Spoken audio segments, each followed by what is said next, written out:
right. Hello and welcome, everybody. Tanya here again with New Earth Consciousness. And I'm here with Jill Sawchuk. She is the founder of Body Source Codes. And she lives in British Columbia, Vancouver Island, yes? Mm-hmm. And you and I met through a Facebook group, and we did an exchange. I got to experience her work. And so I'm really excited to have you here, Jill. Thank you so much for joining. Thank you for having me. Yeah. It's a pleasure. Yeah. So tell us a little bit about your journey. What drew you to this work, the work of, working with the body and all of that? Oh gosh, yeah. It's a long story, but I'll try to keep it short. Mm-hmm. I think I was always interested in these deeper questions of why are we here and who are we and what's the point of all of this? And I grew up in this very white picket fence kind of suburb in Alberta, Canada. And there wasn't a lot of from what I saw around me, a lot of other people asking those questions. So I felt like a little bit out there, a little bit lost, and eventually, really kind of conformed to what was expected, getting a high school diploma and then a university degree. And I was on the way to getting a proper job and a secure life, with a pension. And then I had a near-death experience just shortly after I graduated from university, which really, I just couldn't deny at that point. There's that back to that more connection to that spirit connection to something bigger. And so at that point I just, had this very direct guidance, like go do what I love. And then I headed off to India to study yoga and meditation. And really that's, from there, that's what I've been doing since my early 20s. Wow. Do you mind sharing about your near-death experience? No, not at all. What it was like for you? I think, there's obviously, I've listened to several people talk about their near-death experiences, but each one is unique. And so I'm really curious to hear, what was your experience? Yeah, of course. I was in Mexico and I was driving with my, at the time, boyfriend and three of his friends in the back seat. And we were driving down this windy, mountainous road. And then the steering locked or the road was wet, or I don't know exactly what happened. I really feel like it was divine intervention into all of our lives. Mm-hmm.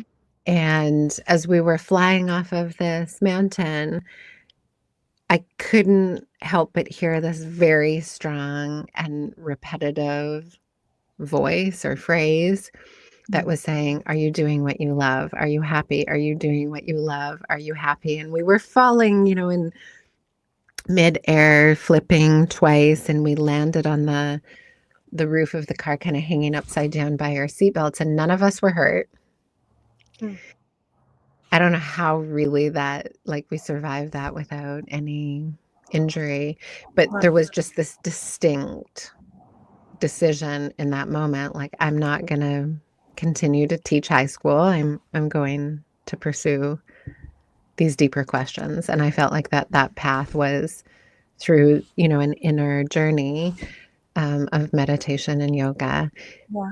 But it was that voice on repeat that really, was this crazy, like, Yeah, all the things, right? Like, your own fear was not louder than the voice, essentially. I mean, if I was in an accident, I would imagine that I would just be like in fight or flight, or freeze, just like, oh my God, am I going to die? What's going to happen? But you had a very clear you said a divine intervention, a voice that was like, this is the moment to pierce through. Like, yeah. What are you going to, what's really important? So yeah, wake up. Wake up.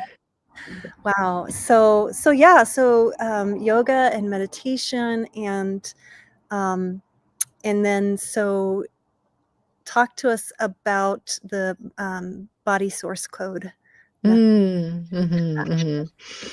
Yeah, it's a new words I'm putting to the work that I do because I've realized that people do want to know, and typically, well, I'll start more from the beginning. So when I Mhm. went to India, I was just hungry for learning more about yoga and meditation, and I hadn't been introduced to these practices early on in my life because my mom did yoga, but it was like a community center kind of Mm. practice, and lacked, I think, deeper connection to a teacher or the deeper teachings.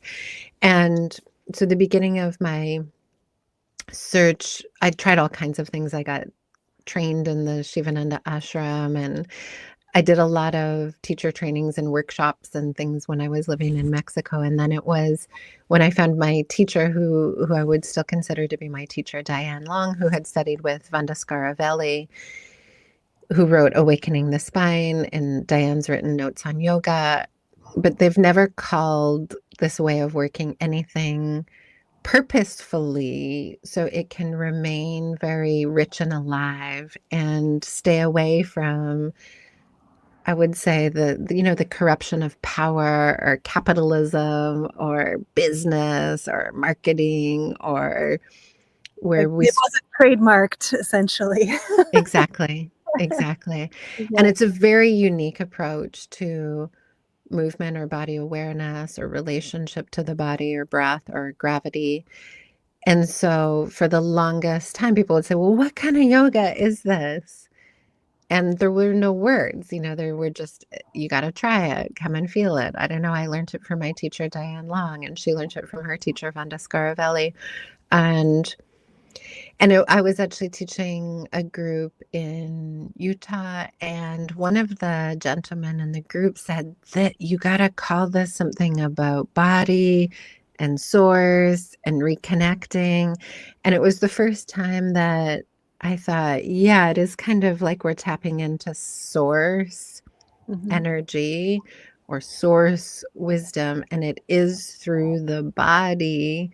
And I love that it was kind of stepping away from calling it yoga, because also I think in our modern world, yoga has become so associated with stretching and this kind of studio repetitive series sequence practice that I think what I'm doing is not that. So anytime you say yoga, people go, oh, stretching, I've tried that.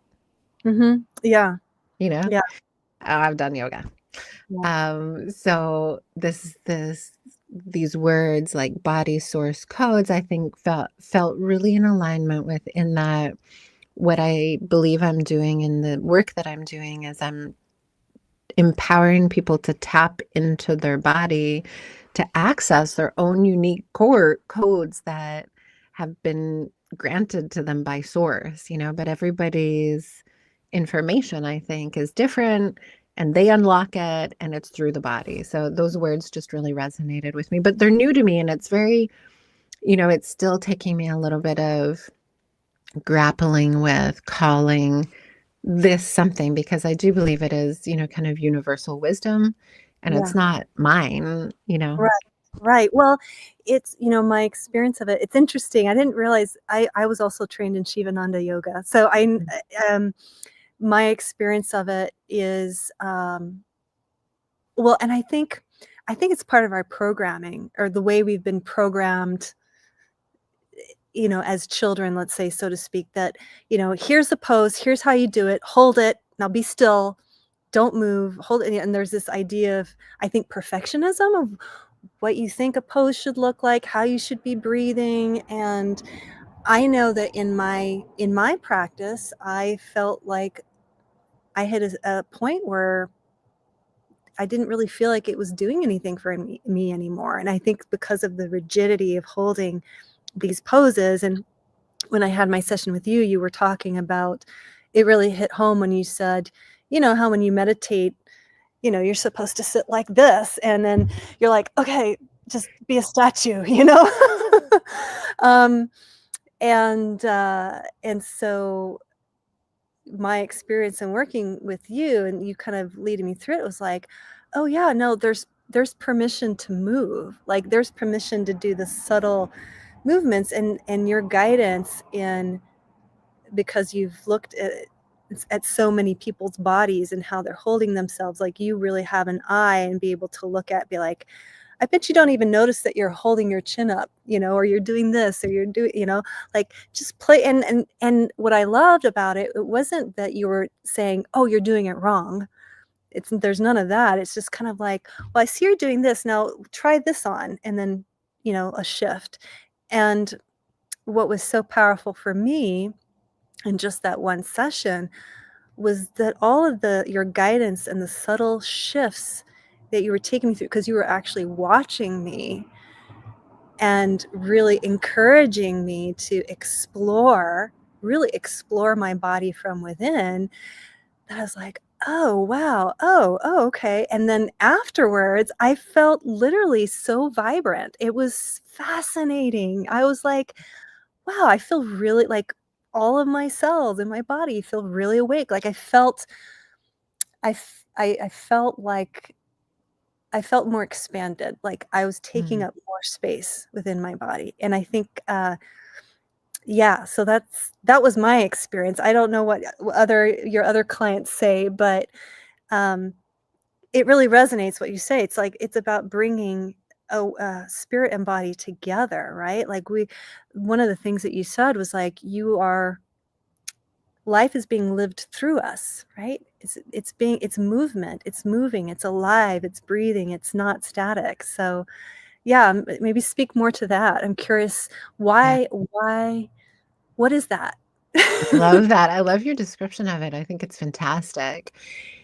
Yeah, I do believe that we've been conditioned out of, or we've lost that connection to body and spirit in large part. Like as I see people come into my orbit, typically they're just in their head, and so am I without the practice. I think our current modern culture has kind of glommed on to, thinking, doing, analyzing, progressing, striving, and it's all happening mentally. We want to become more educated and more intellectual, and everything's become very heady.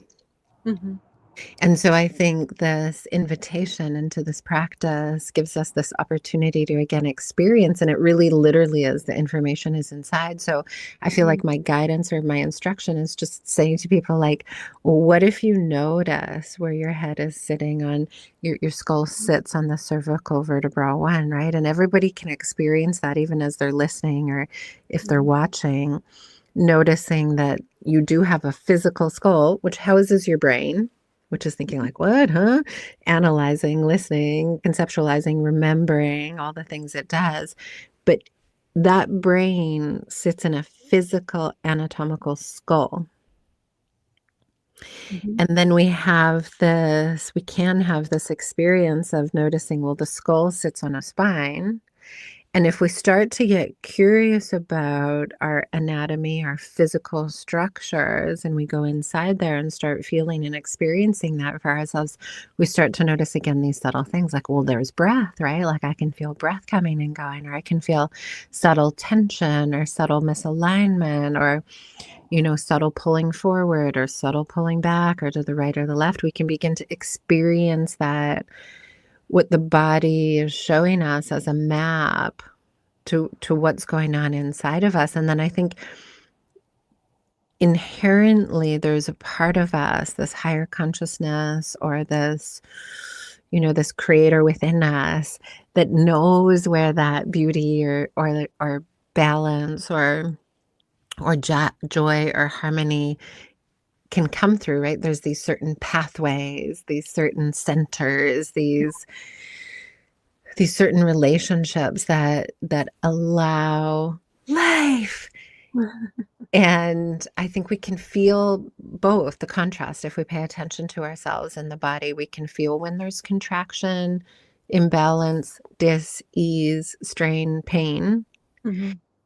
And we can also feel intuitively if we start to trust our body and listen to these inner guidance, sensations and feelings. It's like, oh, that's better, that's freer, that's more alive, like you said.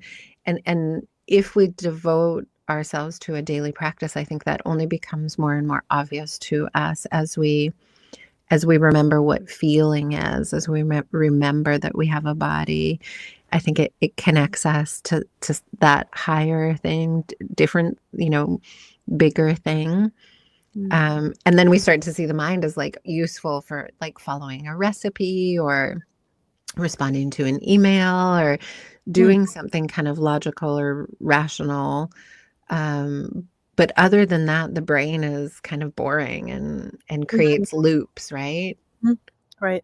Yep. It's very kind of limited and one dimensional, but the body and the spirit, they're really Yeah, phenomenal. so I'm curious, so share more about that. So you have, yeah, I mean, this is your practice. It's like you have your daily practice. You've been through all this training. Like, what changed in your life?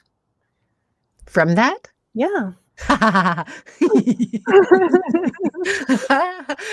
Well, it's still like it's always evolving. And that's the Yeah. thing about like naming it or teaching Mhm. people the practice. Mhm. I think it is alive, right? So we actually, I think the practice puts us in touch with reality.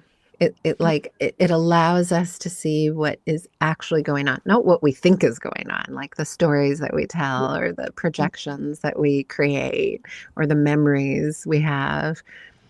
But the practice puts us in touch with actually what's going on. Like, oh, I'm contracted there. Oh, I'm stuck there. Oh, I'm resisting there. Oh, there's a reaction there. Mhm. And so I think my practice continues to inform me about reality Mhm. and has consistently helped me to release, the stories or release these pain patterns or release these old limiting beliefs or paradigms. It just puts me in touch with like, oh, this is what's happening now.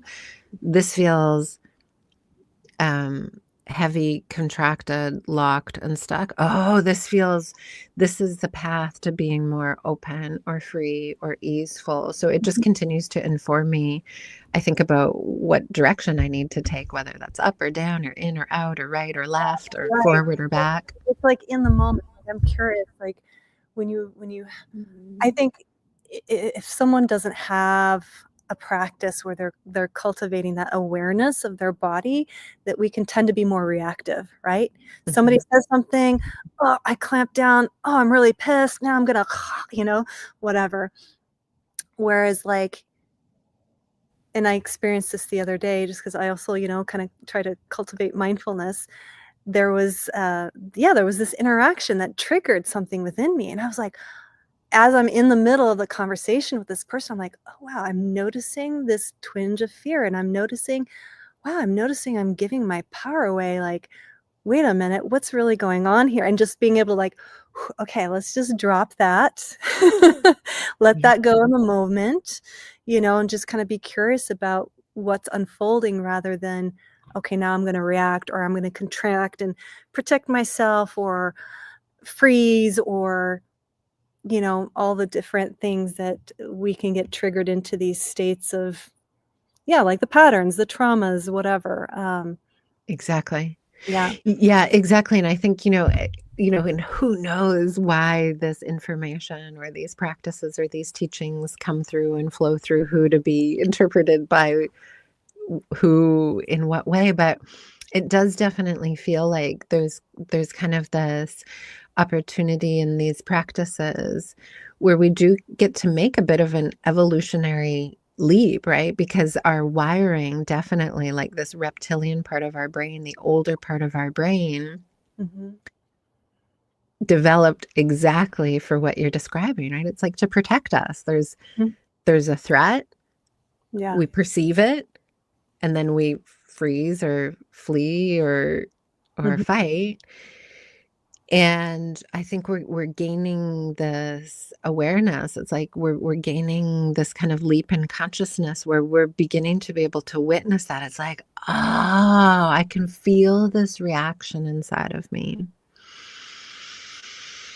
I'm aware of it. I'm aware of those physiological reactions, like the heart beating faster, or the tightness in the guts, or the constriction in the throat, or the increase in the speed of the breath, or whatever. Mhm. And as we become aware of it, if we stay with it, and it's like it creates a pause in that necessity to immediately react. And if we can slow down enough and be conscious of these physiological things that are happening in the body just automatically from that reptilian part of our brain to keep us safe, it's like we're starting to tap into, I don't know how to describe these because I don't think it's hierarchical or anything, but I Mm, say higher centers, or like a new part of us evolving that's like, hey, not everything's a threat. It's actually not, I'm actually not in physical danger. mm. And so I don't have to react immediately to fight this tiger or whatever it is. Give me a minute. Mhm. Hold on. What do I actually want to say or do in this moment? So it does allow that kind of gap in immediate reaction. And I think that allows us to make more conscious choices, more intelligent choices. But the information really is coming, I think, from the body, right? We're dropping into the body to go, oh, you're scared. You don't feel safe. And then using our breath and our body to go like, well, the feet are on the ground. Here are my hands. Mm. And still Mhm. look around. Oh, the breath is still coming and going. And then we gain this ability to self-regulate. And then I think, again, we have much more potential access to much more information when we're not in that reactive state. And then we make better decisions. Yeah, yeah. Yeah, I think that connection to the body, I was just thinking about it today. That's funny, I bring up the word thinking, but I'm like, wow, the mind really, really Totally. wants to be in the future or the past, like all the time, all the time. And it's like the practice is like keep bringing it back to the body. But what the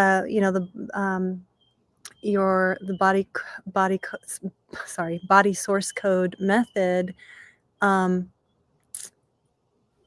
it's really like giving yourself space to slow down, right? Mhm. It's a very slow, I would say very intimate practice. It's very subtle. It's not your typical yoga class at all. Like, it's very different, and, um, yeah, anyway, I just have to say that Yeah.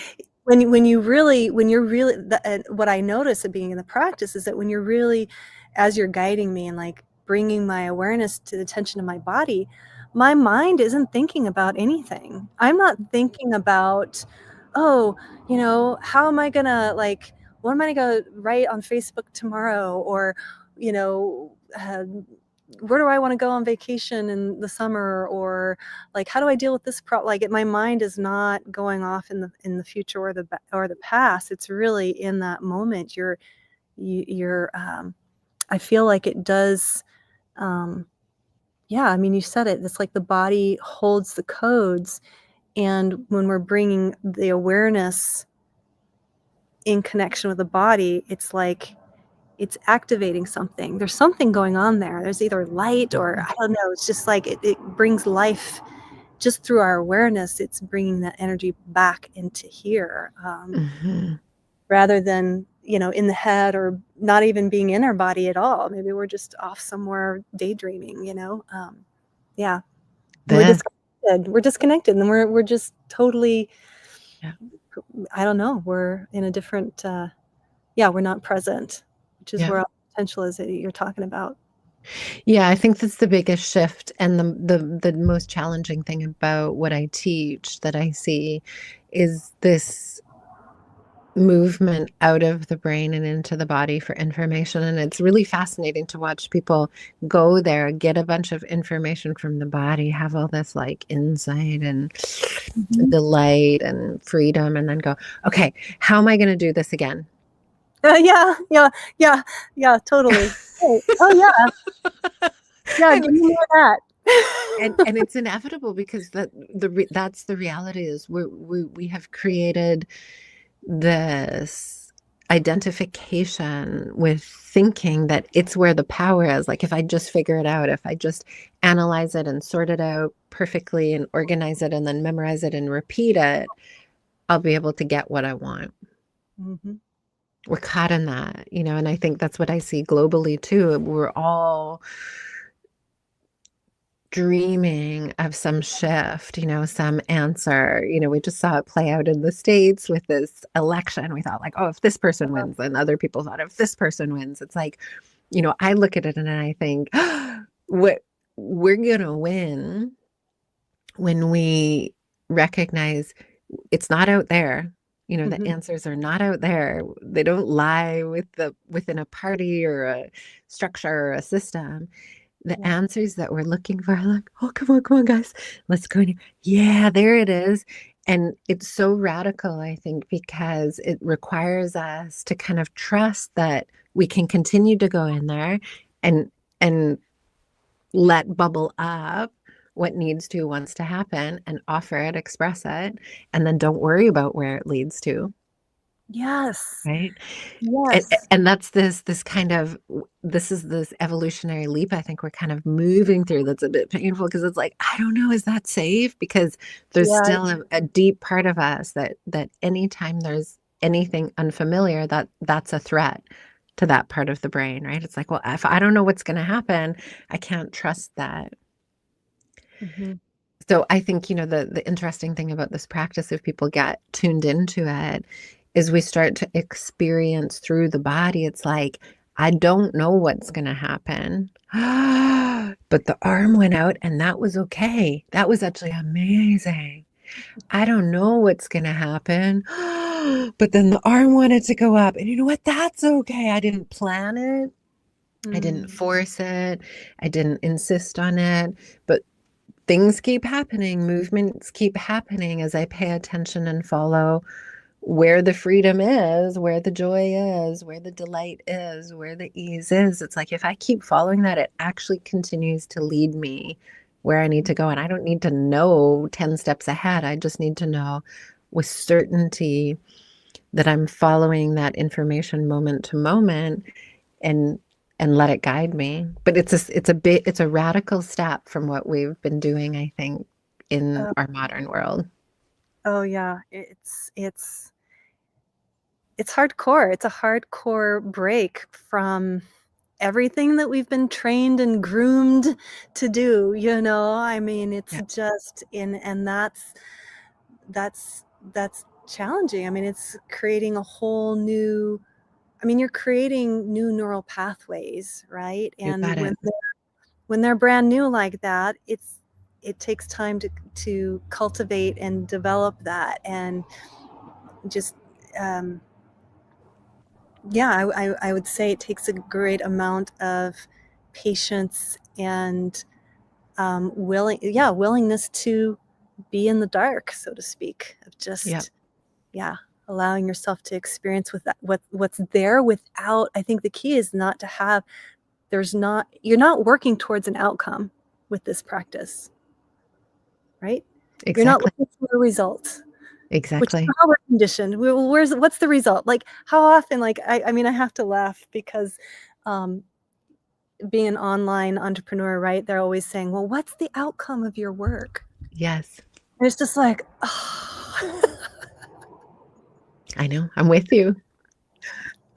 I mean, what can you say? You know. Anyway, and that's yeah. So anyway, I want to before we jump off, I want you to share with the audience how they can find you. What offers do you have right now to work with you?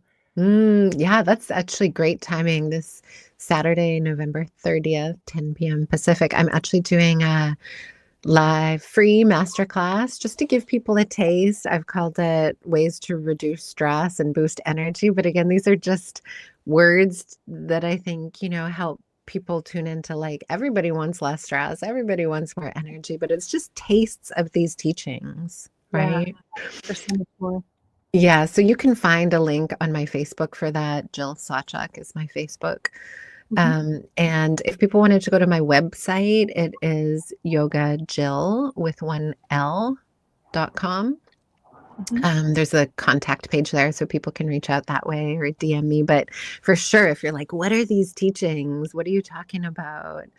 And you want a taste of it, this Saturday, the 30th at 10 a.m. is a great opportunity to just tune in, jump on the Zoom call and have a taste of it. I'll guide you through it and then you'll know what we're talking about. What do you mean tap into the body? Yeah. Mhm. I definitely encourage everybody to check it out. It's well worth your time, and it is not like anything you've ever tried, I guarantee. So, Jill, thank you so much for being here with me live and this really amazing conversation. It's so good. And those that are watching, if you have any questions, you can type in the comments, and Jill can get back to you, or you can message her directly. Um, please like and subscribe, and we'll talk soon again. Thank you Thanks, so Jill. much. All right. Bye, everyone.